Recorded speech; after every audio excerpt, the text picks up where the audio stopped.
Hi, and welcome to Fantasy Football Coffee Break, where we help you win your league.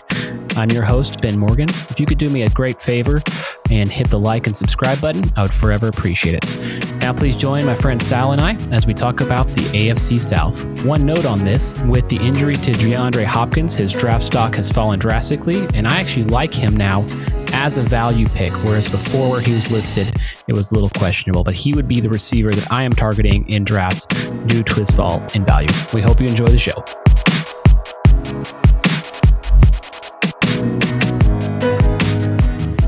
All right, well, you want to dive into the AFC South. We're gonna go by direction. We did NFC South, part 1, part 2. Let's do AFC South. So the 4 teams here: the Texans, the Titans, the Colts, and the Jaguars. And this is one of the weirdest divisions in football. I don't know what it is about South.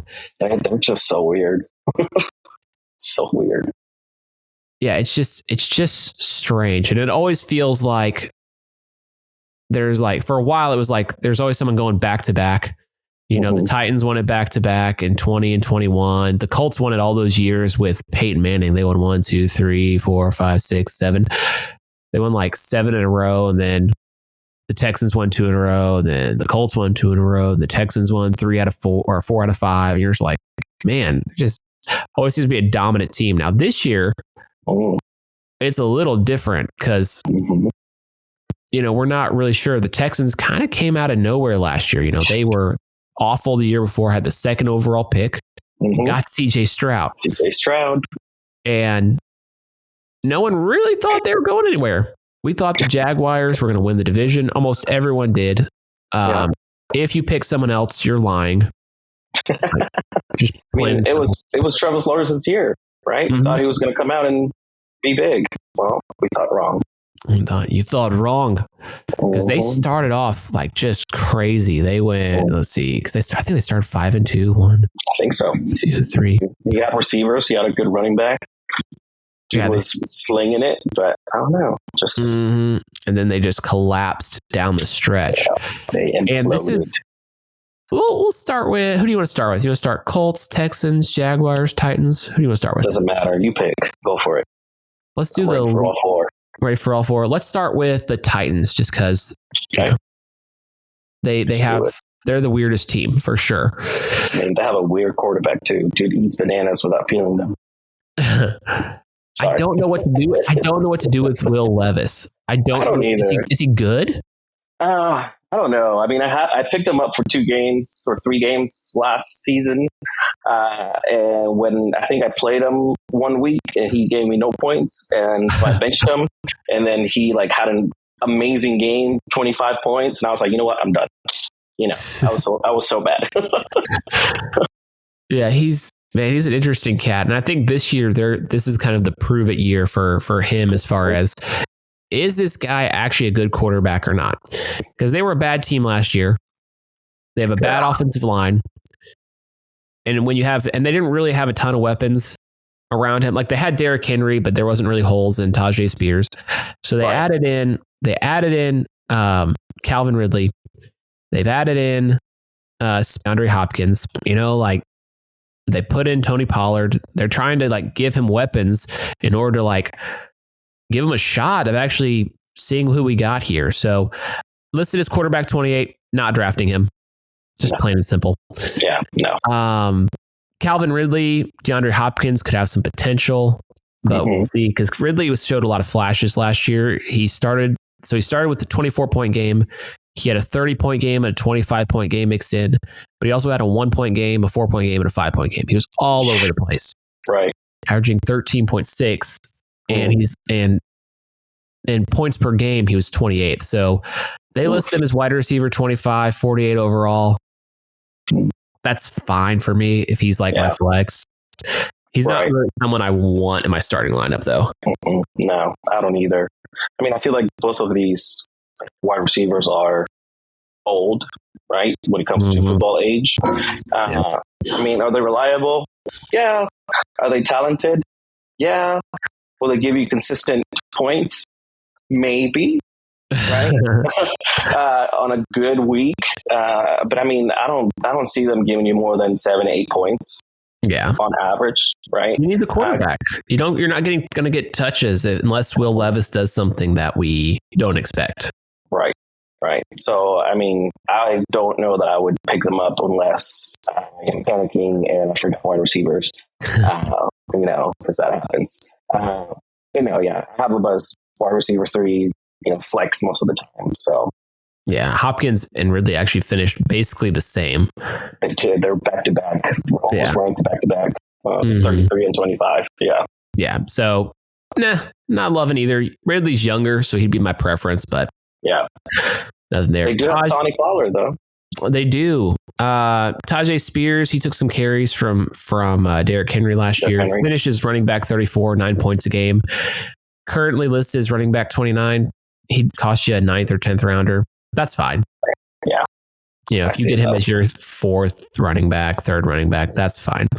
Pollard actually, though, interests me. He was quote unquote disappointment last year because he finished as running back 14, but he's now listed as running back 30, one spot behind Spears. And I thought he had a good second half of the year. So, man, if I can get him at pick 98, 98 in the 9th round, 10th round, I feel like that could be a value position there. I think it kind of showed what they wanted in Spears last year. But yeah, I don't want to spend too much time on the Titans. There's not a whole lot. Yeah. Some late round guys. If anyone does great, it's going to be a surprise. I was going to say, I have Tony Pollard going round 8 or 9, so I'm a little bit easier on them than you are, I feel like. He's not the same guy after his surgery. He showed glimpses of his, explosiveness, but I don't think it's there yet. So I agree. Moving on. Another year removed might be a little better. So we'll see. Now the Texans, they were the breakout team, like we talked about. Stroud had a higher points per game than Pat Mahomes, even though he did miss some time.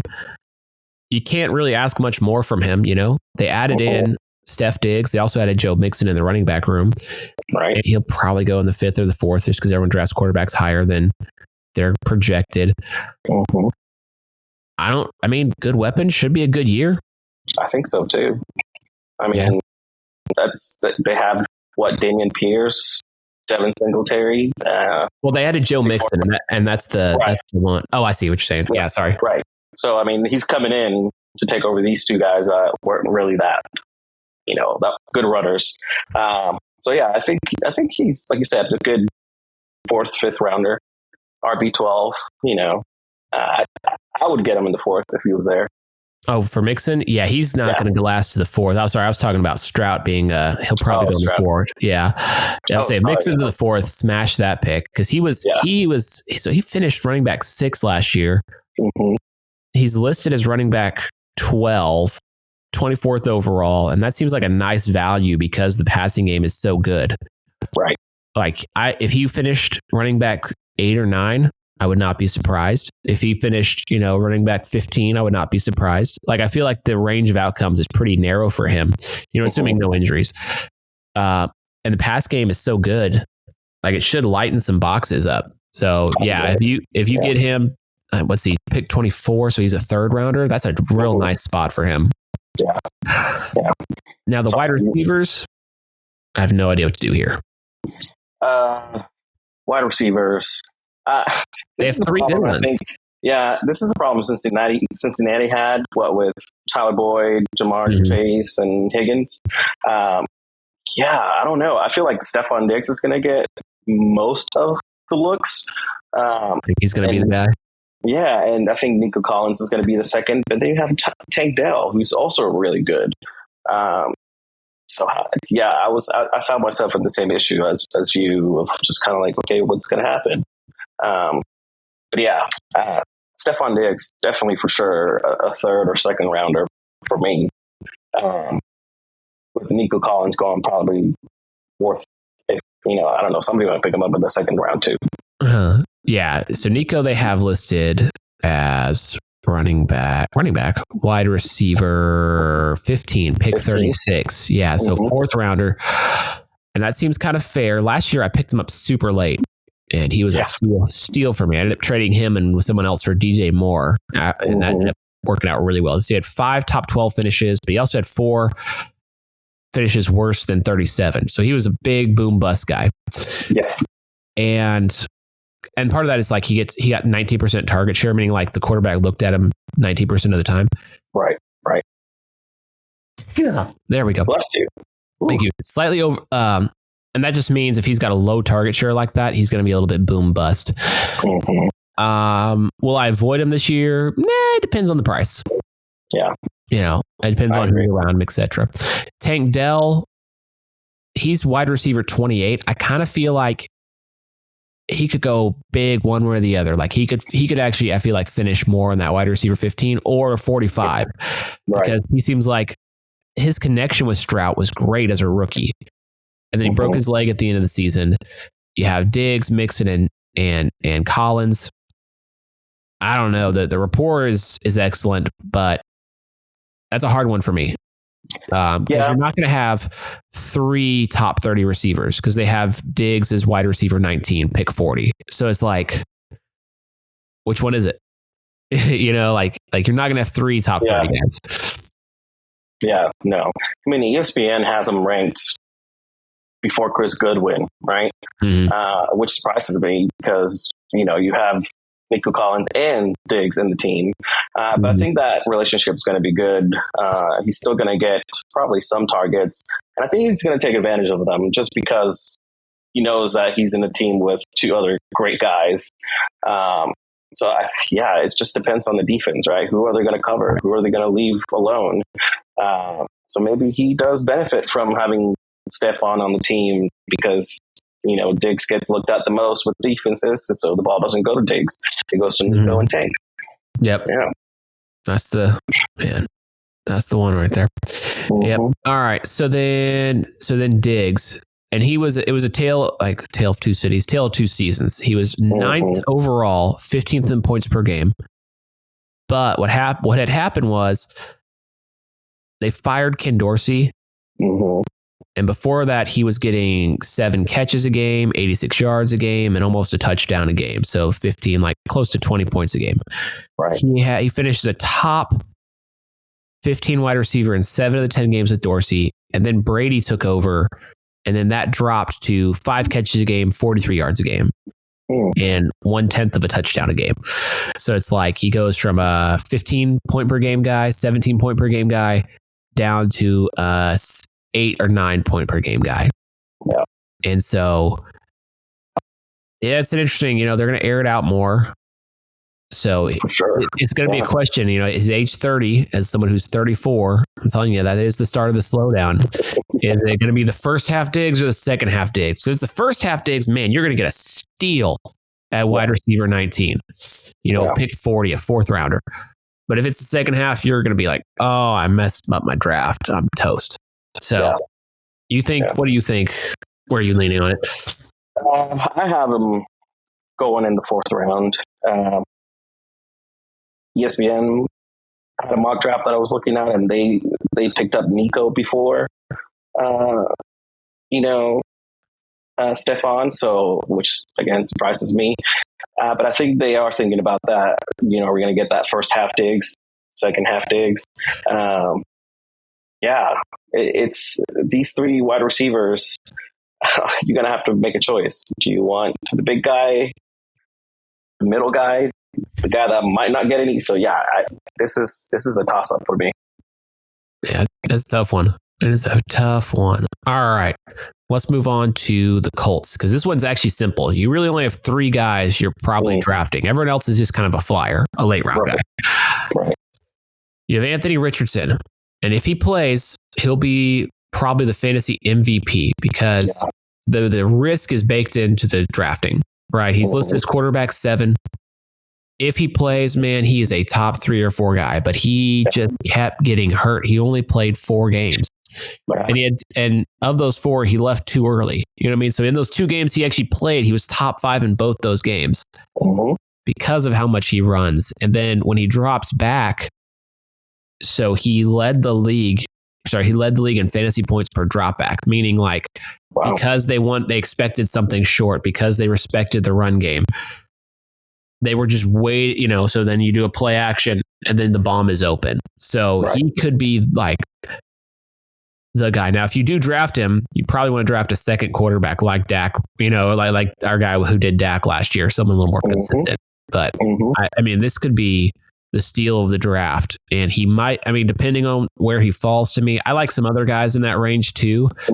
But man, if he falls to me like in the 7th round, I'm going to go for it. Yeah. Higher than that, I don't know. The injuries kind of scare me.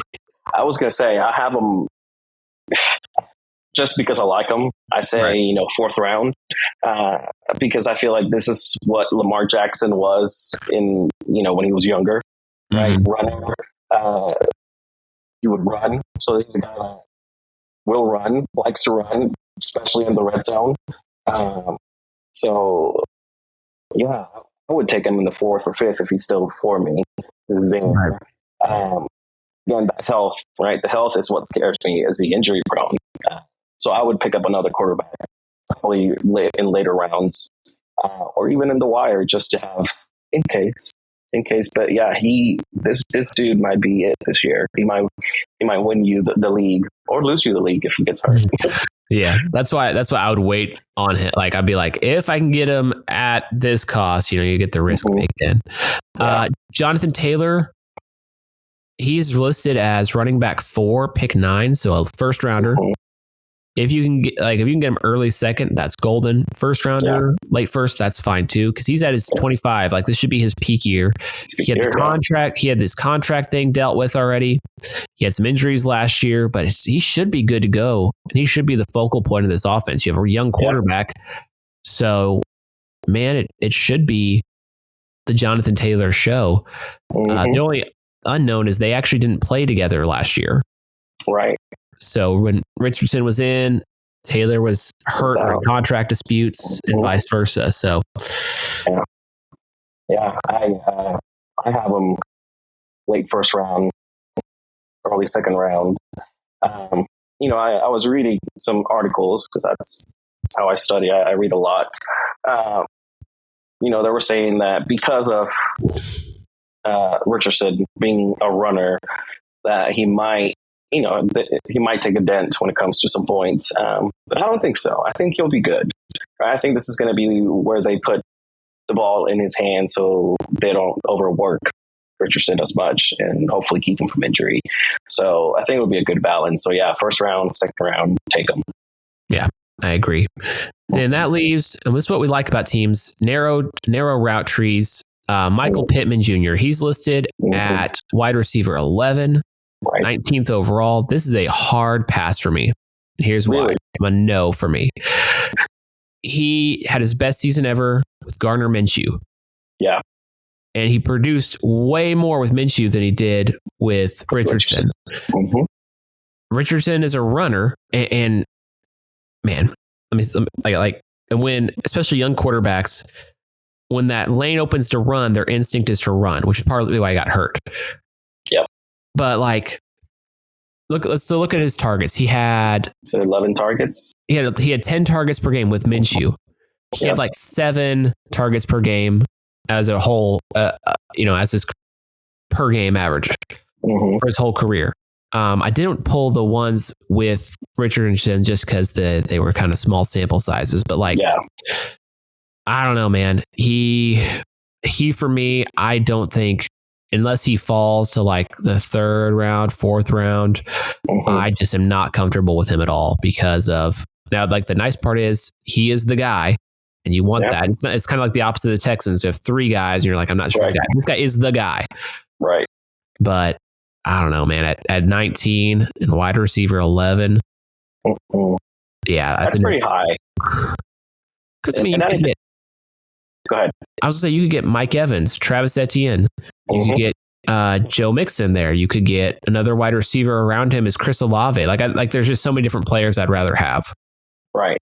I think this is just the hype of having Richardson back, right? That it's putting him at wide receiver 11.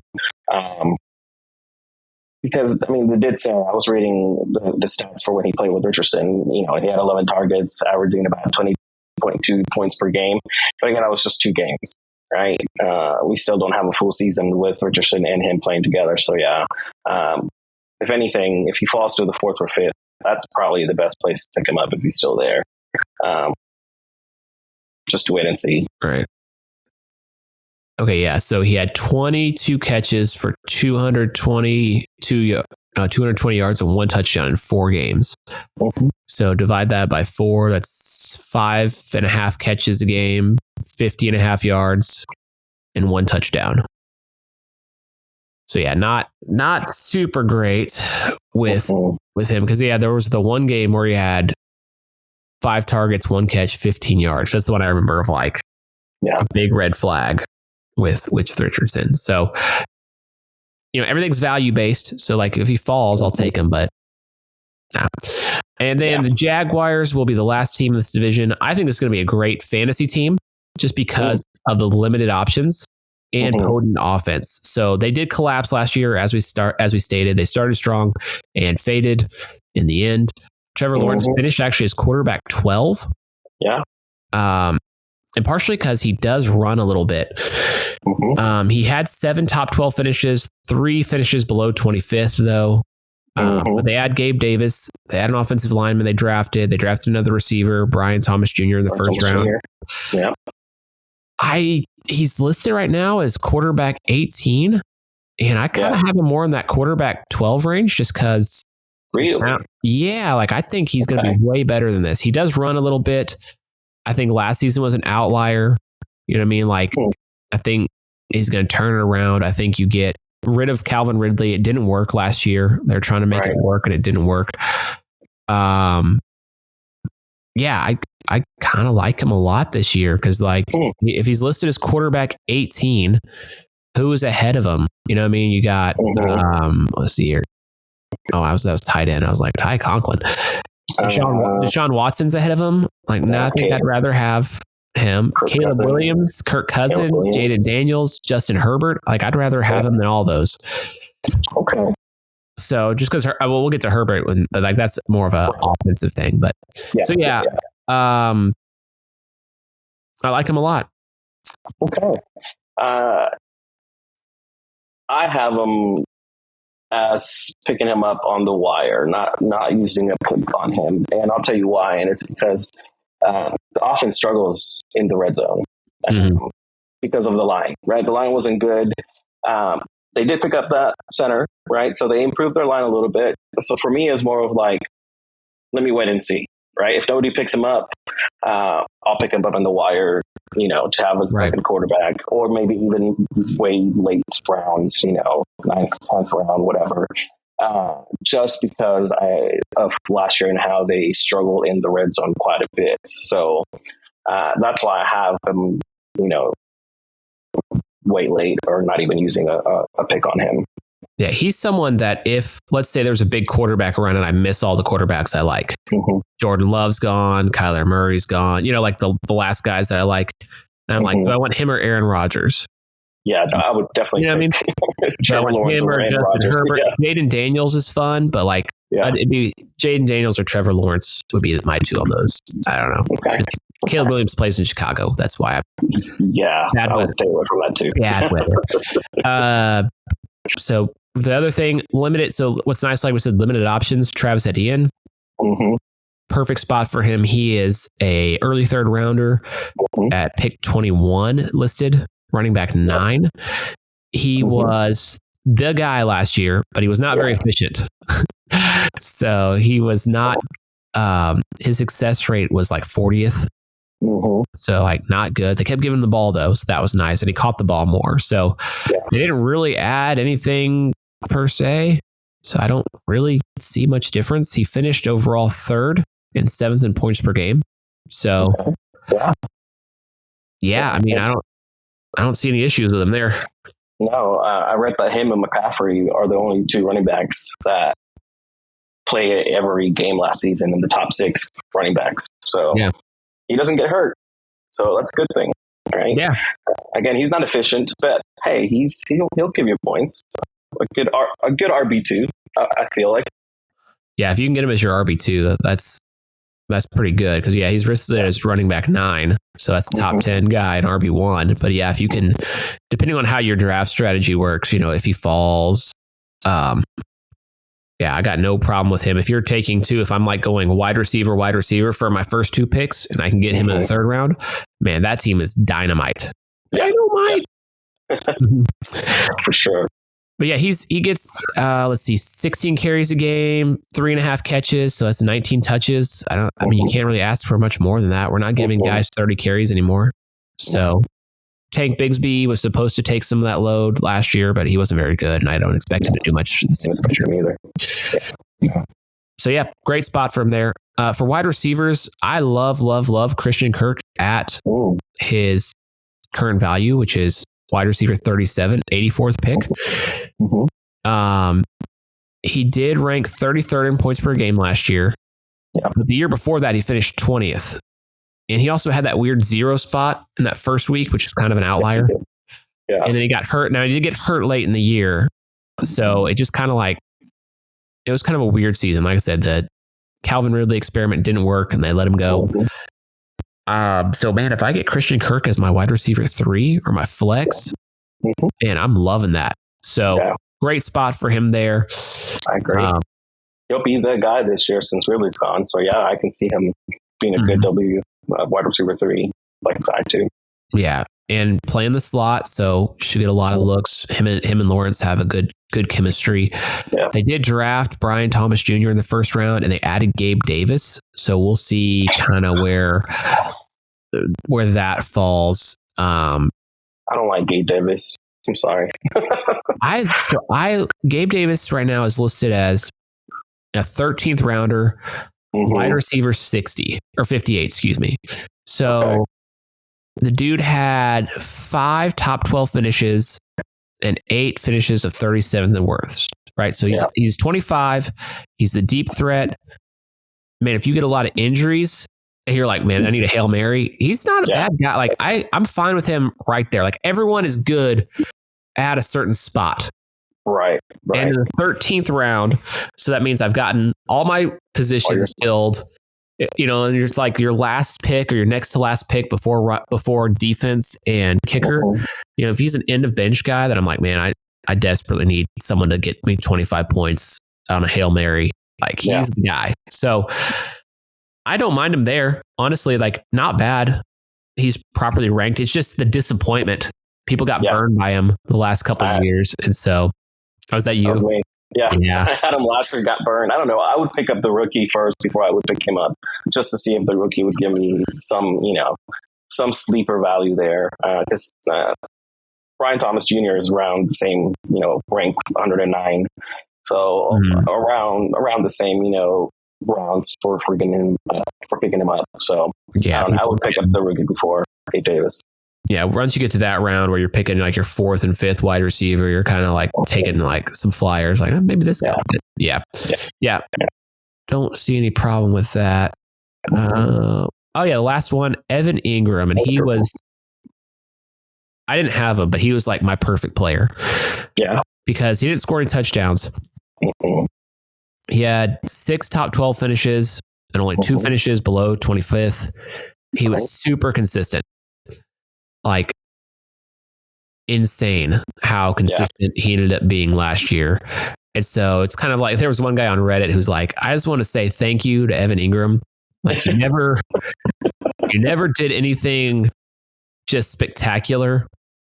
But he was consistent. He was steady. He was so steady. And then he actually did on week 14. He ended up finally breaking out and scoring 2 touchdowns. But his point total is 9.9, 11.7, 13.7, 12.9, 6.8, 11, 9.5, 16.8. Then he had a 5 and a 6, 9.9, 23, 2, 32, 6, 17, 12, 23. Man, like he had a couple bumps, but like 9 to 13 was like his range most weeks. And if you can get 9 points at your tight end as a floor, that's good. You're cooking. You're doing great. That's good. I have him picking him up at 6 or 7 though, around 6 or 7. What do you think? I think that you'd be lucky if he lasted that long. Okay. Because he's going right now round 6 you might be able to get him because he's going pick 59. Well, maybe I guess you get him early round 7 because I guess the 60s are technically round 7. So yeah, that's where he's ranked is late round 6, early round 7. But You know, because like, let's see. Let me show you. Let me show the people what we're looking at. Yeah. And I am a man of the people. Let's zoom in here. I'll tell a dad joke here in a second. But let's see here. Share my screen. I'm also like going to read this story about how. There we go. All right. So right here is Evan Ingram, tight end for 59th overall. Players like Stroud, Burrow, Prescott, like quarterbacks typically go higher. Like they'll probably go in the 50s. So yeah, you're actually 100% right. So I was wrong. You were right about that. He's going to go probably in the 6th round. People might even take Njoku or Kittle ahead of him just because of name value. Right. But yeah, if you can get him there, I think that's a sweet spot for him. I was going to say, where's that one? Because I think I had him on one of the teams I listed. Yeah. And I got St. Brown, Mike Evans, Derrick Henry, Ramondre Stevenson, Brandon Ayuk with him. You know, like that's a dang solid team. Yeah. And especially if you can get consistency, like most people don't get Travis Kelce. That's the thing is you got usually one guy is the guy. There's these outliers. Statistically, you're not going to get them. Like sometimes you'd get lucky and you get them. But statistically, there's only one Christian McCaffrey, and if you're playing in a 10-person league, you're not going to get him. You know, like you just odds are against that. And so if you don't get the Travis Kelce outlier, getting someone like Ingram who's super consistent is just a godsend. That you're like, okay, I can count on him for 10 points. Okay, now how do I adjust my starting lineup around the idea that I'm going to get 10 points out of him? Yeah, good steady guy. Good, steady guy. He's the guy you want your daughter to date in the end. Yes. Well, that's it for part 2. Any closing thoughts? No, I think I'm good. I'm learning. Hopeful I could win a championship. So yeah, that's the goal. Winning championships. So build your roster.